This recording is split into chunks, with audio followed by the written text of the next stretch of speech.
Hai, Assalamualaikum warahmatullahi taala wabarakatuh. My name is Anis Sofia binti Mahmusyah. Matrix numbers 1192251. Today, I would like to present about the implementation of GST and the law of GST in Islamic perspective.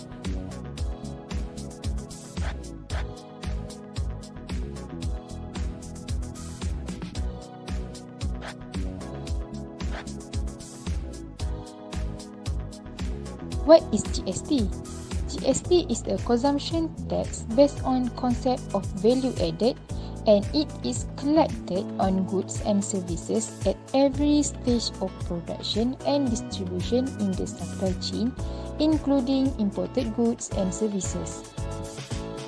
The GST rate is 6% compared to the SST rates, which is 10% for sales tax and 6% for service tax.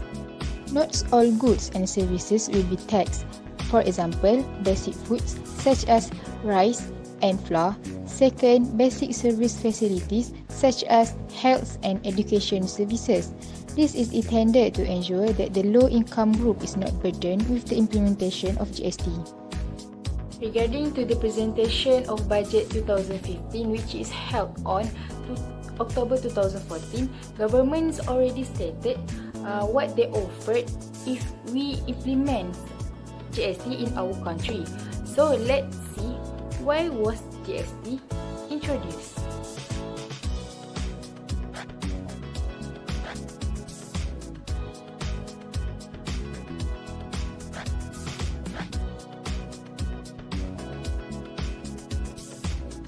GST was introduced because, first, reducing business costs. Through GST, trader benefits because they can recover input tax on raw materials or goods and services. Second, improving SST compliance. GST has a mechanism available to make tax administration more controlled.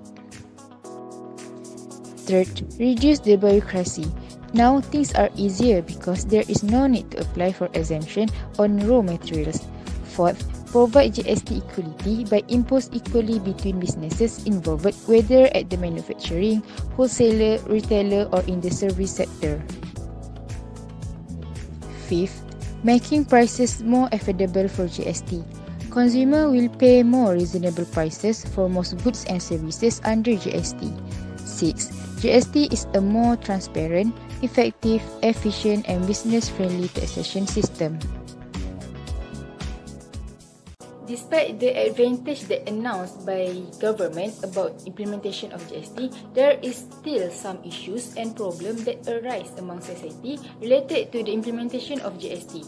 In general, GST is not fully benefits to every pupil because some of the pupil are also get burden of it. So let's discuss how was this situation can happen.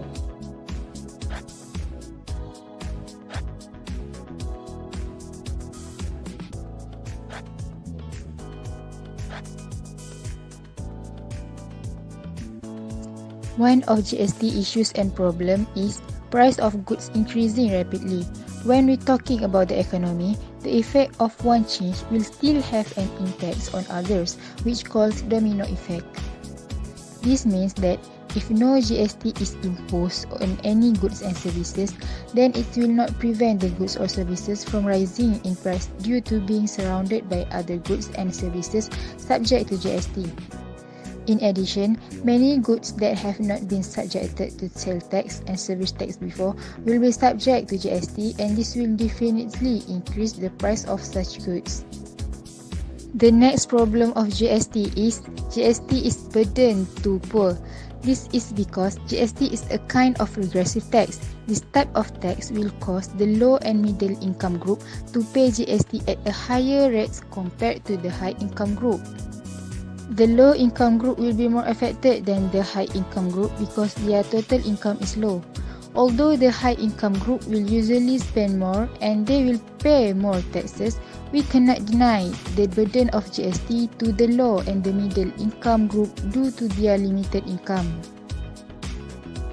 Since Malaysia is one of Islamic country, So the question always arises among Muslims, which is this taxation system is allowed in Islamic perspective?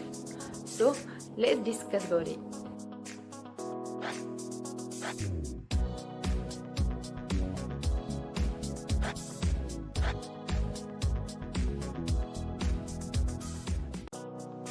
The source of national incomes collected from the people is divided into two, which is zakats and tax. The tax issue is a Sharia siyasah issue that depends on the maslahah that varies between one country and another country and the maslahah at one time compared to another. The majority of scholars view the government is illegal to collect taxes based on the verses of Al-Quran in Surah Al-Baqarah verses 188, which is mean, and do not consume one another's wealth unjustly or send it to the rulers in order to consume a portion of the wealth of the people in sin, while you know it is unlawful.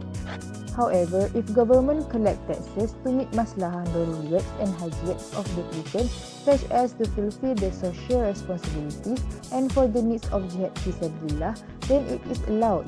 This is based on what Allah says in Quran Surah Al-Kahfi verse 94. This verse explains the leaders need to gather the source of national income to preserve the general interest of the country and the people. Even leaders can ask the people to remove part of their property. This includes leaders who can ask the people to pay tax.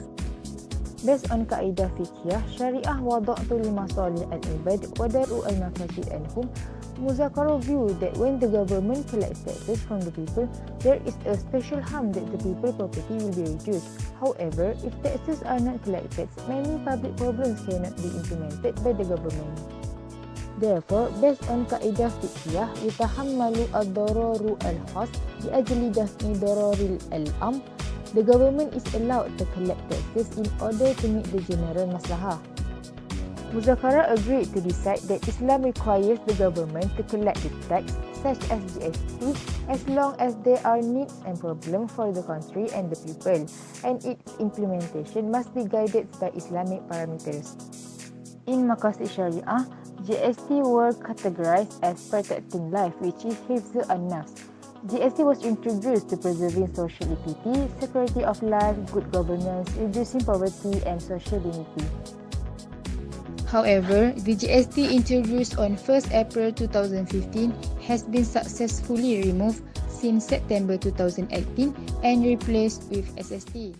In the conclusion, in the context of maslahah and the relation of life, Islam is open the variation of ijtihads and views because of the change of times and places according to the principle that Allah outlines in the verses in Al-Quran, Surah Al-Baqarah verses 185, yuridullahu bikumul yusra wala yuridullahu bikumul usra. That's meaning Allah wants you to have an ease and He doesn't want you to bear hardship. Therefore, the government must to ensure that the benefits of taxation and the property will be eventually spent to the maslahah of ummah and given without leverage. This is based on the words of Allah in Surah Al-Imran verses 115.